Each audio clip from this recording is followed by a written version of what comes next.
রূপালী জগতে যে নারী যত বেশি উলঙ্গ সে নাকি তত বেশি সাহসী। জানেন বলে এটা একটা সাহসী নারী, খুব সাহসী পদক্ষেপ তার।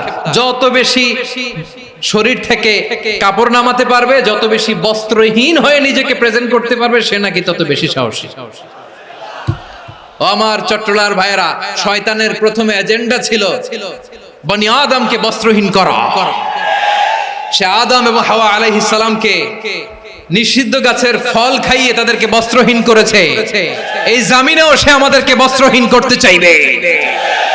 এই রূপালী জগতের নামে তারা এটা করে। আমার প্রিয় বোনেরা, আপনি জানেন না আপনার দাম কত।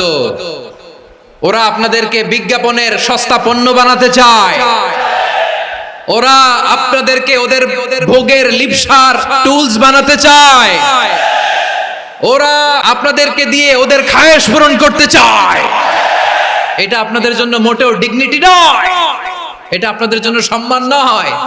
আপনার সম্মান শালীনতায়, আপনার সম্মান হেজাবে, আপনার সম্মান ভদ্রতায়।